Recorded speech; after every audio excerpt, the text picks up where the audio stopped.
Warble's on a lot here after a slight technical malfunction with the very dag end of the Sunday roundtable discussion, followed by a Warblerant.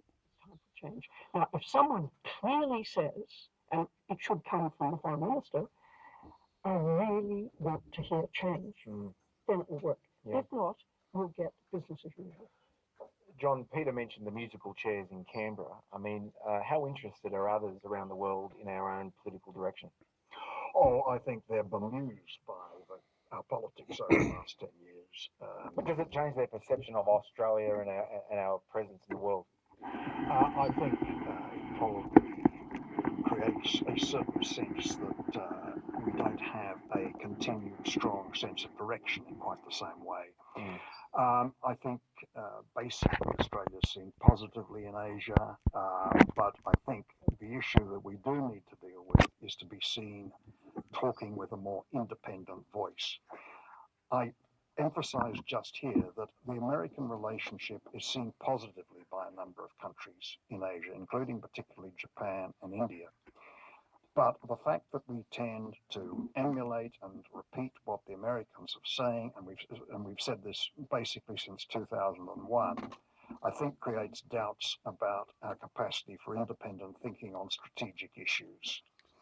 Now, I remember, like 2 decades ago, we were often told that Asia was constantly scrutinising Australia because of Hansenism. Hansenism has made a resurgence in the last 6 months. Peter, I mean, do you expect foreign leaders to talk about Hansenism the way they did 2 decades ago?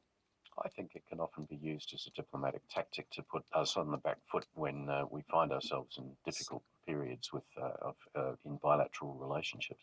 I don't know that it's particularly motivating of how most Asian countries see us.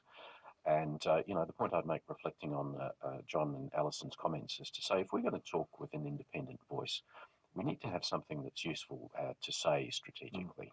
I'm not aware of much in the way of new strategic thinking that's coming out of foreign affairs or indeed any other parts of the bureaucracy right now. So the need is for creativity. And I think that will be responded to well by countries in the region if they think what we're putting forward is genuinely valuable. Well, thank you so much, all three of you. Peter Jennings, Alison Bronowski, and our former ambassador, John McCarthy. Yeah. Well, another week. Another Russian mole revealed in Trottle Dump's maladministration. Jeff Sessions, who he looks like Mickey Mouse in the headlights, a little white ferrety wingnut looking bloke, gave sworn testimony to Congress that he didn't have any contact with any Russians, and then it turns out, but he does recall having contact on a couple of occasions with that one Russian, that ambassador bloke.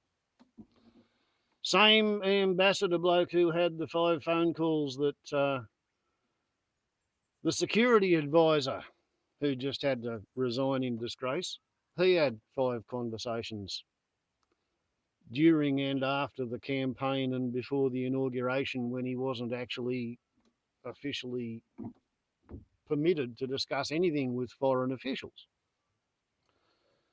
So I wonder who's going to be the next Trumpleton to be revealed as a puppet, a tool, a stooge of the Russian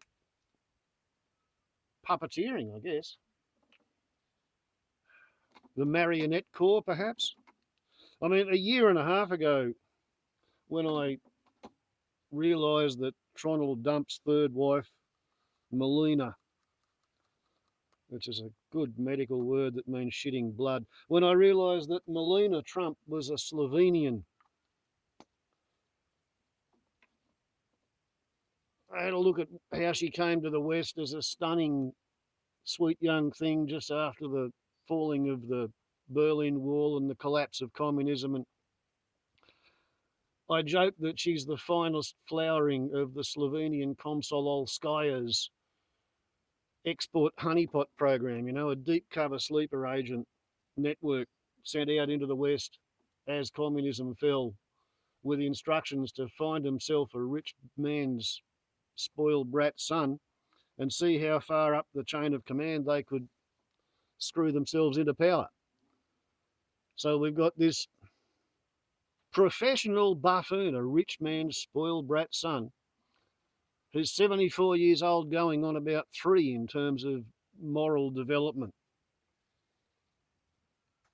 Any topic you care to think about, you can find tapes, video and audio of him saying diametrically opposed, contradictory things on that issue, whatever issue you care to check on.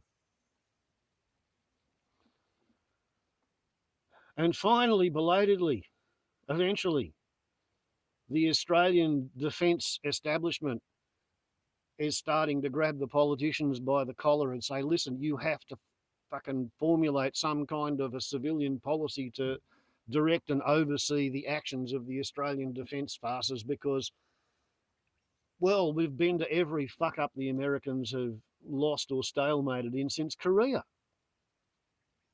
You know, the Americans didn't come to Malaya with Australia, although there were some American mercenaries.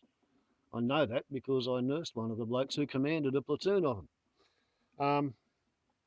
But officially, America didn't come to Malaya. We went to Korea. We went to Vietnam. We went to Absurdistan when they wanted to go and occupy the graveyard of empires.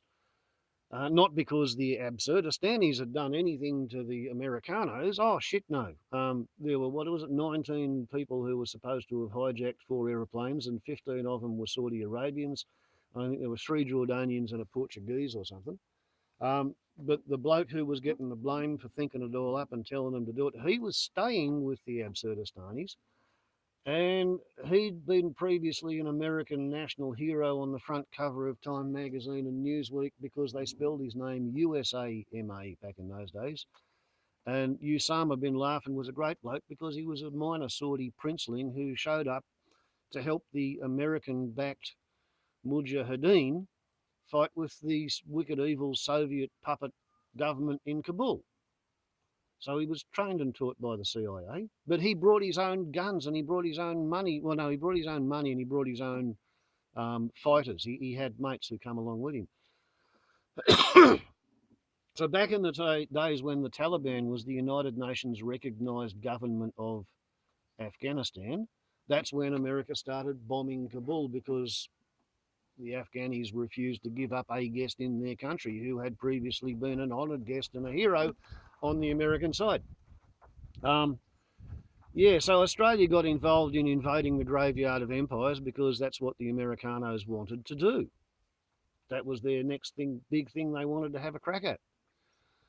And then because, as I think it was Rumsfeld said, what's the point of bombing Afghanistan? There are no good targets there. Let's bomb Iraq. There's lots of good targets in Iraq. So, okay, we had to go at helping them occupy Iraq again because, we'd fought there under George Bush the first after he got Madeleine Albright to greenlight Iraq occupying Kuwait because, as she said on my TV, I saw her say it in front of Sad Man Who's Insane. She said the United States does not concern itself with minor border disputes, internecine border disputes among its Arab client states. Maybe it was minor internecine, but that was how she expressed it. You want to have a fight with Kuwait over the border and who owns which oil wells, that's your business. And behold, given the green light by Uncle Spam, Sad Man Who's Insane rolled across the border, and the next thing he knew, he was being attacked by all of NATO with the apparent mission of firing off everything in their stockpile of anti-Soviet weaponry.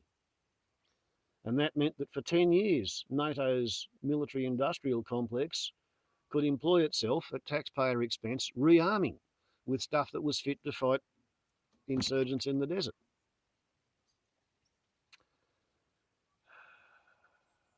And that's kind of the history of Australia's involvement in helping America to safeguard the freedom of the world. I mean, NATO attacked Absurdistan. That's the North Atlantic Treaty Organisation. And because Australia is a member of the Australian-New Zealand American Treaty Organisation, ANZUS,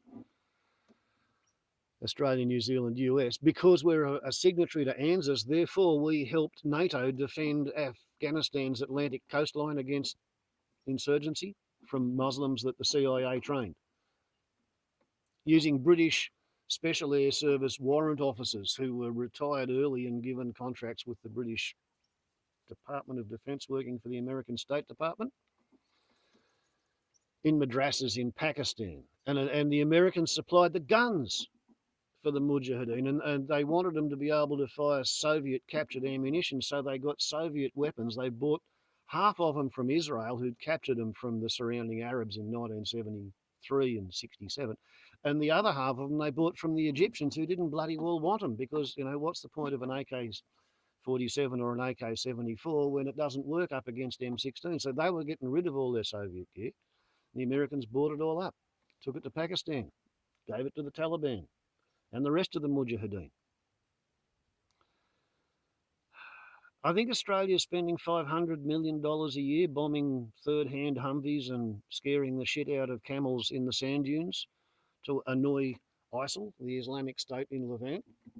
And that's kind of because the Islamic State in Levant was selling oil for currency other than the United States dollars. And finally, the ADF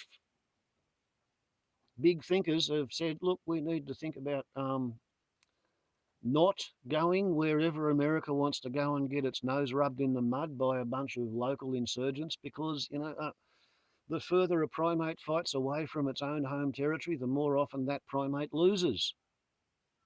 America had a pretty good go at winning, and it did win the Second World War, because Hawaii, which was American land, was attacked. They were attacked in their homeland, and therefore they went out and they won the war. Same thing happened with Russia, Soviet Union. They were sitting there, yes, they were very frightened. They had, you know, lots and lots of soldiers on the border, and they were, you know, scared of being attacked. They were attacked, they were pushed back, and then they came out there like a bloody steamroller, and they rolled over the dickheads who attacked them. You know, if you really want to lose a conflict, then start off with highly trained, experienced, elite troops and superiority of weapons, and go and attack somebody who think you're going to have an easy victory over. And cosmic feedback loops on the karmic scoreboard will wipe you out. It's just one of those things, you know, the ways of the world, being selfish and greedy and grabby and violent and trying to impose your will on others. It doesn't actually work in the long run. You can have transient apparent success for a while, you know.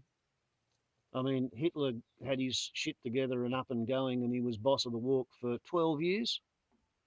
I wonder how long Tronald Dump and the Trumpletons are going to be in command. Oh, and by the way, somebody last week in the comments section suggested this.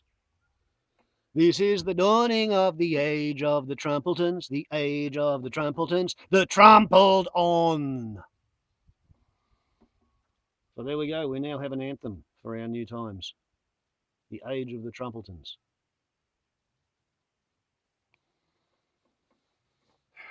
Just like a simpleton, only they still think Tronald Dump is going to lead them into a broad, sunlit uplands of prosperity. And I think he's actually aiming to make it 1965 again. He gave a speech recently about how back when he was in college, America was winning when it went to war. So that means he's talking about sometime before 1968. As the Tet Offensive pretty much explained to the American people on TV that they were in a war, and it didn't matter how many lights were at the end of how many tunnels. All they were looking at was a train coming down to smash them flat into the ground. They were not winning in Vietnam. So Tronald Dump's not trying to make it 1955, back before there was Sputnik. He wants to make it 1965, before America realised that it was losing Vietnam. And he wants NASA to go back to the moon, just like a rerun of Apollo 8. And Elon Musk says he's found a couple of paying multi-millionaires who want to race NASA to the moon. So it's expatriate White South Africa versus NASA's rump, as directed by Tronald Dump, to see who can play Ring-a-Ring-a-Rosie on the far side of the moon firsties. And that's, you know, just how it's all going. Warbles on a lot to YouTube. Ciao.